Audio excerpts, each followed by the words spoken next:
Moraï Rabotai, Shalom Uvracha, ce Shabbat, on lira Be'ezrat Hashem, Parashat Bamidbar. En fait, on va démarrer le 4e livre de la Torah qui est Sefer Bamidbar. Alors, en règle générale, pratiquement toujours, le Parashat Bamidbar, elle tombe juste avant la fête de Shavuot. Alors on dit pourquoi ? Parce qu'on sait que la Torah, elle a été donnée dans le désert, sur le mont Sinaï. Alors, nous aussi, on va faire la fête de Shavuot, qui est un souvenir du don de la Torah. Alors, nous aussi, donc, on doit lire ce passage pour nous rappeler et nous préparer.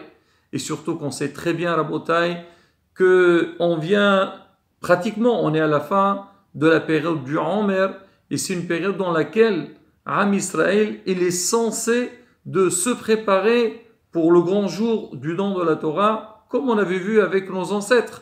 On dit toujours Maaseh Avot, Siman Labanim.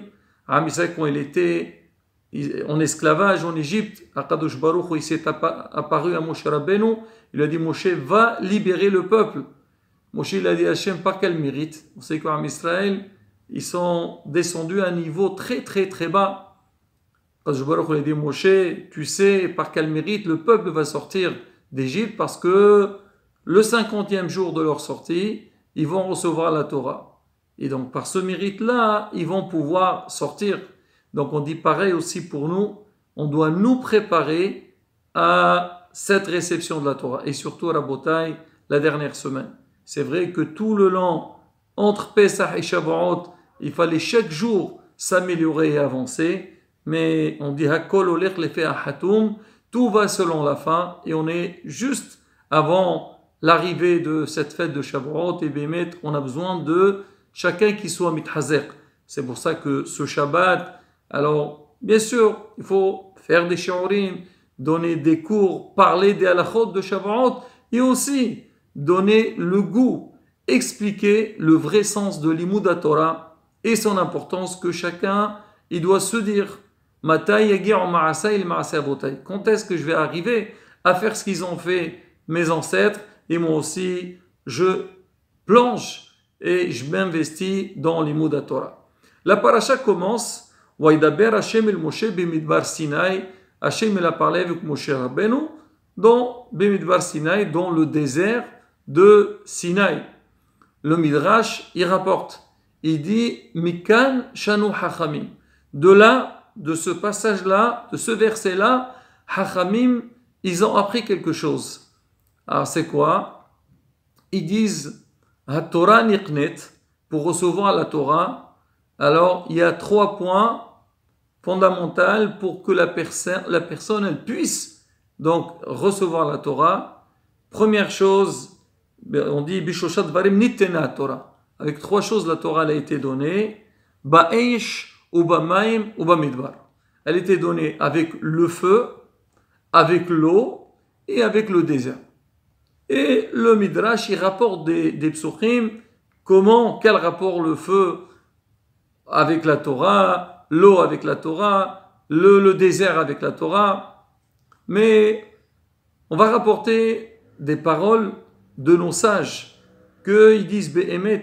Donc ces 3 éléments, le feu, l'eau et le désert, symbolisent la manière dans laquelle la personne, elle doit travailler pour recevoir la Torah.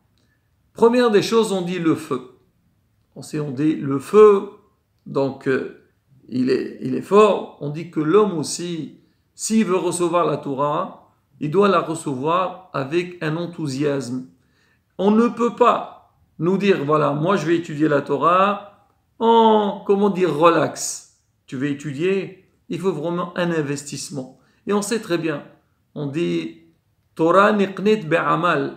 Quelqu'un qui veut étudier la Torah, il faut qu'il s'investisse. Ça ne tombe pas du ciel, l'étude de la Torah. Il faut prendre de son temps pour pouvoir étudier.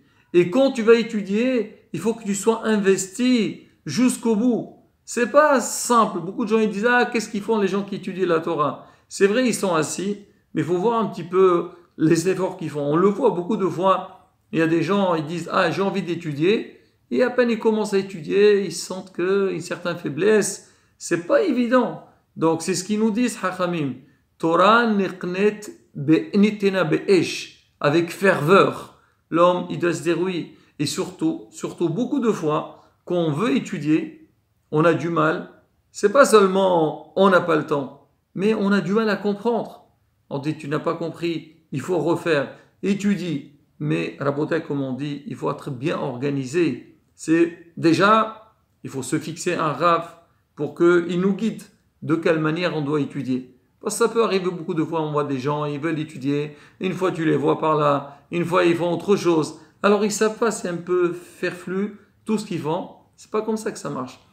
Tu veux arriver, il faut vraiment qu'on soit bien ordonné et investi jusqu'au bout. Je profite à rapporter une petite histoire qui s'est passée avec un grand Rav. Alors il était avec ses élèves. On sait très bien que, Baruch Hashem, nous, Am Israël, on sait qu'il y a l'imoud de la Torah. L'étude de la Torah, il faut apprendre, il faut connaître. Mais ça ne suffit pas les connaissances de la Torah. Il faut aussi travailler sur soi-même. Travailler sur son comportement, le savoir-vivre, comment se conduire avec les autres. Ça aussi, c'est un travail. Et Baruch Hashem, dans les shivot, toujours on sait qu'il y a l'étude, il y a la Gemara, il y a la halacha, il y a énormément de choses, de thèmes qu'on doit apprendre. Mais en parallèle, il y a ce qu'on appelle le moussar. C'est quoi le moussar? C'est le moral. Expliquer aux élèves, aux étudiants, comment un juif il doit se conduire. Il y avait une fois un grand rav, il était avec ses élèves, il leur a posé une question. Il leur a dit, dites-moi, c'est quoi l'animal le plus parfait, le plus fort? Alors chacun il a essayé de donner. Il a dit le lion, l'autre il a dit, je sais pas. Bon, chacun il a donné, il a cité un nom d'animal. Le rav il leur a dit non, pas du tout. Il a refuté tout ce qu'ils ont dit. Alors ils lui ont dit, alors rav, qu'est-ce que tu nous proposes? Alors à qui tu penses? Il leur a dit, je pense à on va l'appeler un volaille, le canard. Tu dis quoi, le canard? Et qu'est-ce qu'il sait faire, le canard? Il a dit, mais regardez, lui, il sait tout faire. Le canard, il sait nager. Il est tout le temps dans les fleuves. Donc, il avance. Donc, il navigue sur l'eau. Il peut aussi marcher. Il sort à l'extérieur, il marche. Et aussi, il peut s'envoler. Il saute dans l'air. Donc lui, il a toutes les qualités. Il peut tout faire. Alors les élèves, ils ont commencé à rigoler. Bon, personne ne s'attendait à cette réponse, mais c'est vrai. C'est un peu, on va dire, c'est un peu juste. Il fait tout. Alors les autres animaux, voilà, soit il court sur la terre, l'autre, le poisson dans l'eau. Les volailles, ils s'envolent, mais ils marchent pas beaucoup. Il a vu qu'ils rigolaient, il leur a dit, vous rigolez, je sais pourquoi vous rigolez, parce que ma réponse, elle n'est pas bonne. On dit, pourquoi? Allez, fini. Il leur a dit, regardez, c'est vrai que le canard, il nage dans l'eau. C'est vrai qu'il marche, c'est vrai qu'il vole. Mais est-ce qu'il est capable de faire tout bien? Quand il est sur l'eau, il ne peut pas aller en profondeur. Non, il est toujours au bord du fleuve. Mais il ne va pas très très loin. Il ne peut pas non plus plonger. Même s'il plonge à peine et qu'il plonge, il remonte. Alors quand il s'envole, il ne monte pas très haut. Il monte un peu et après il descend. Et quand il marche, combien il va avancer? Il fait des kilomètres? Pas du tout. Toujours pareil, au bord donc du fleuve ou de la mer. Il va un peu, après il revient. Il a un peu de chaque, mais il n'a pas la perfection. Il ne va pas jusqu'au bout. Alors il leur a dit, sachez mes chers élèves, que quelqu'un qui veut étudier dans l'étude de la Torah, on ne peut pas se permettre de piquer un peu de chaque. C'est vrai, on a besoin d'avoir une connaissance sur tous les domaines, tous les thèmes de la Torah.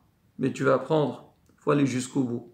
Voilà, on va dire la Gemara. Il faut s'investir dans l'étude de la Gemara. Essayer de bien comprendre le texte, un peu toutes les questions qu'il y a autour, avoir une bonne réflexion dessus. Là, tu peux arriver. La halacha, pareil, il faut s'investir pas. Oui, ça c'est permis, ça c'est interdit. Comprendre un petit peu le sens de chaque chose. l'histoire juive, il faut bien la connaître. Pareil, on a parlé du moussard. Oui, il faut travailler ses midot. Là, tu peux arriver. C'est ça, s'investir. C'est ce qu'il dit. Torah nittena be'esh, avec ferveur. Il faut aller jusqu'au bout. On apprend. Et comme on dit, ils disent, hatov ve'echol, comme quelqu'un qui veut manger. On dit, allez, tu trouves, mange et encore, mange. Ça veut dire quoi? Il faut aller jusqu'au bout de la chose. Ça, c'est le premier point. Deuxième point, c'est maïm. On dit, c'est quoi l'eau? L'eau symbolise la modestie.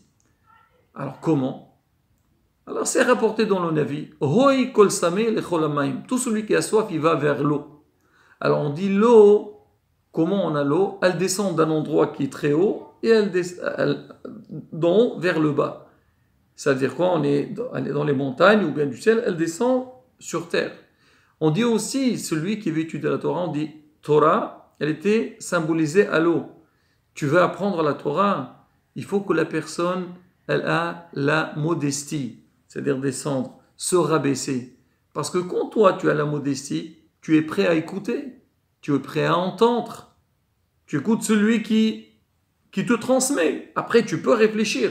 Mais si quelqu'un, que Dieu nous préserve, il a la ga'ava, il a l'orgueil, il n'est pas prêt à écouter les autres. Et même quand on va lui expliquer, il dit non, arrêtez, vous dites n'importe quoi. Ou il pense toujours ce qu'il dit lui, c'est ça qui est juste. Non, tu ne peux pas avancer comme ça. Sois, comme on dit, attentif, écoute, comprends. Après, s'il y a des questions, des discussions, il n'y a pas de souci. Mais la première des choses, la base, c'est être prêt à écouter. Ça, c'est maïm. Et troisième chose, c'est midbar. Le désert, c'est quoi? Si tu veux vraiment étudier, il ne faut pas chercher le luxe.